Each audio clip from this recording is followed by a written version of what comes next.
The top masters and teens head to Madison, and adaptive athletes are set to shine on the sport's biggest stage. It's going to be one for the ages. We preview the age group and adaptive divisions at the 2022 NOBULL CrossFit Games next on Game Central.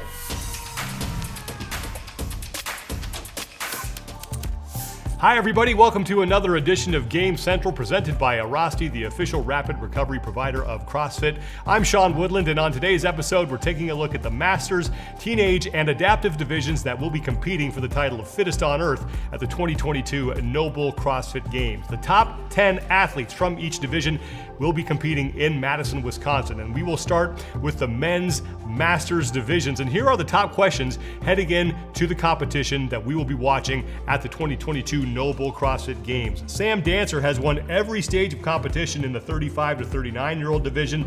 He will have to deal, though, with the likes of Games vets Roy Gamboa and Craig Kenny if he wants to complete the sweep. It is wide open at the top for the 40 to 44-year-old division. 3 of the top 4 men from 2021 are not back this year. Canada's Michael Leverrier comes in as the top seed after winning the semifinals.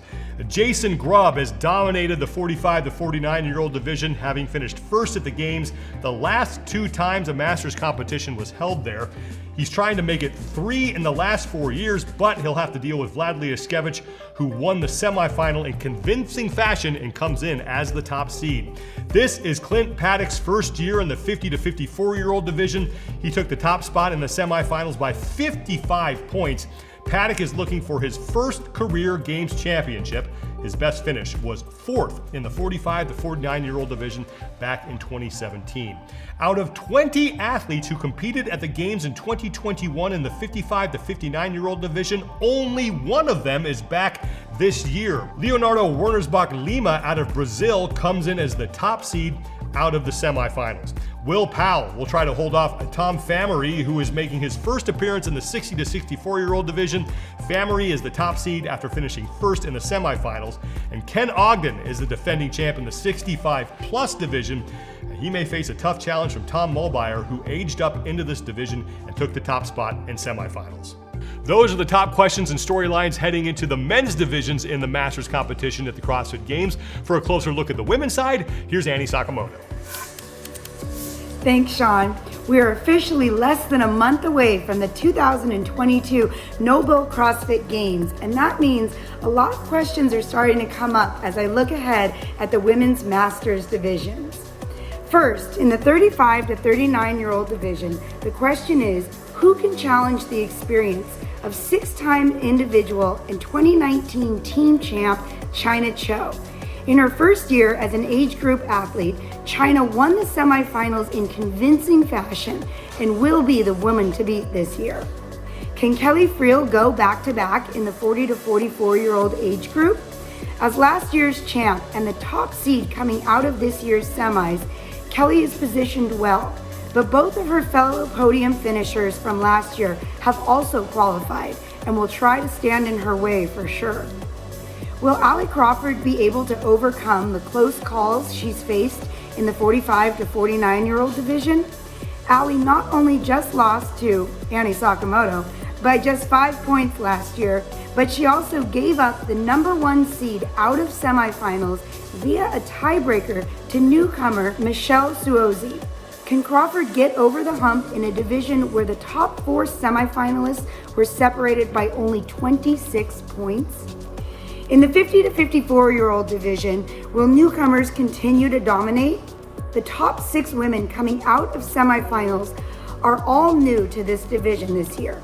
5 of them recently aged up, and longtime Games vet Cheryl Brost did not compete beyond the Open last year.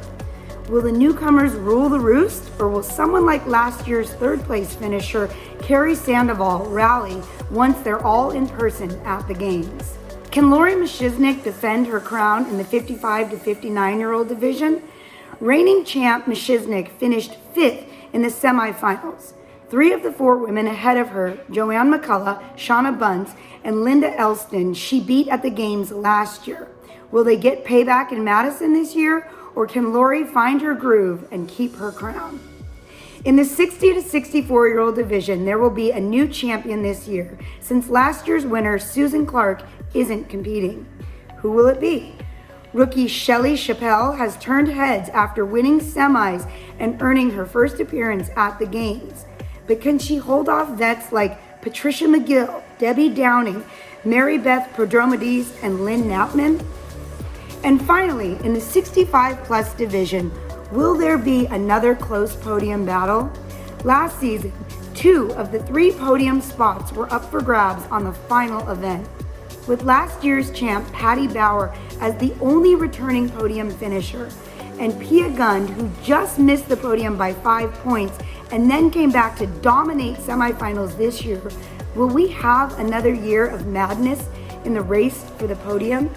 The countdown to the Games is on, and these questions will most definitely be answered as 7 women will be crowned the fittest on earth in their respective age divisions. Thank you, Annie. Let's head to the teenage divisions now, and Kayla Banfield has a closer look at the top questions and storylines heading into that competition in Madison. It's going to be a very tight race in our teen divisions this year at the CrossFit Games. So let's break them down and see how they stack up. Starting with our boys 14 to 15-year-olds. Will anyone challenge RJ Meester? And I think no.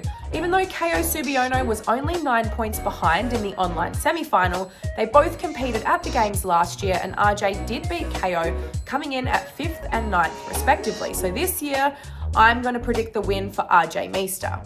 And moving on to our boys 16 to 17-year-olds, how tight will the race be for the Games podium spots? And this one is gonna be tight. Caleb McClure qualifies in first, but hot on his tail, trailing by only 27 points, is Ty Jenkins, followed by Rockvi Goodnison, with a 16-point difference to third. Come game time, this could be anyone's, but we do know that taking gold in the past always helps. So perhaps Ty Jenkins' win in the 14 to 15s last year will help give him the confidence to take this one out. Our girls 14 to 15, by how much will Lucy McGonigal take the lead at the end of the Games? I think Lucy is going to take this one out fair and square. She came second in the 14 to 15-year-olds at the Games last year. And when you compare her to second qualifier Riley Beebe, who came 15th at the Games last year, Lucy beat Riley in every workout in the online semis. So it's going to be hard for Riley to take her out. And lastly, our girls 16 to 17-year-olds. Will Trista Smith be able to challenge Olivia Kerstetter? So Olivia Kerstetter qualifies in first spot, taking 3 firsts, a third and 2 fourths. So she's clearly dominant. However, I think if anyone's going to get Olivia, it could be Jadzia Honorati Phillips or Sophia Shaft. The reason I say this is that both of those girls are 17 and Olivia is 16. And those girls only had 1 to 2 low-scoring events in the online semis, but otherwise high-scoring events. So if they can work their weaknesses between now and the Games, they might have a chance. Regardless, we are really looking forward to watching the teens this year in Madison. Let's move now to the adaptive divisions, where 6 divisions will be competing in person in Madison, Wisconsin. And for a closer look at those, here's Tom Miazga. We have 30 incredible athletes ready to cover 6 different adaptive divisions at the CrossFit Games in Madison. And I may be a little bit biased, but there are plenty of reasons and questions to ask that would lead us to believe that these athletes will steal the show. Taking a look at the men's upper extremity division, last year's champ Casey Akery has a firm grasp on the title, but who's going to follow behind him? Last year's second place finisher, Jose Maldonado, will likely continue his display of adaptability, yet at 23, Alexis Fiorucci is looking to be the young gun for years to come. He had multiple semifinal finishes considerably higher than Maldonado, which could be a huge game changer in a field of only 5 men. In the women's upper extremity, with 2021's upper extremity champion Sabrina Daniela Lopez out of the 2022 Games, are we going to see one of the 3 returning athletes rise to the occasion? Eileen Quinn was second place at last year's Games and finished in the 3rd place tie at semifinals with rookie sensation Camille Vignon, who ended up winning 3 of the 6 semifinal events. It was last year's 3rd place finisher though, Anne-Laure Coutanceau, who is the leading favorite after winning the semifinals. All 5 of the men competing in Madison in the lower extremity division are 30 years or older, and with some time and experience under their belts, who's going to be the young gun to take the title? The current favorite is Charles Pinar, proving consistency reigns supreme, having won semifinals without taking a single event win. But keep your close eye on Rogan Dean. This man has some serious strength and barbell mechanics. After winning half the events in the semifinals, it won't be a surprise if he's wearing that leader jersey for a few days. And what's going to happen in year 2? For 2021 champ Valerie Cohen, Amy Bream, and Molly Moore, 2022 marks only the second year these ladies of the lower extremity division have been in a CrossFit gym. Amy Bream is coming back after an iconic performance in the 2021 games with massive exposure and looks ready to fight for the title that now looks like a reality for her. Of course, now with the target on her back, Valerie Cohen is ready to aim higher than she ever has and put that competition to bed. Last year's fittest on earth in the men's neuromuscular division, Brett Horcher, is ready to put on a show yet again. In a surprise twist of fate, Horcher is the only returning athlete from the 2021 Games field. So, can Horcher repeat with a new field? After winning all but one event in last year's Games and taking 3 of the 6 events during this year's semifinal, you'd probably be silly to believe that was a fluke. 2021's second place finisher in the women's neuromuscular division, Lechen Duplessis, is also the only returning competitor from last year's Games. Can she rise to the occasion and take the title this year? There's plenty of evidence to see she has what it takes to move up, but newcomer Alyssa Cobella is looking to steal the spotlight.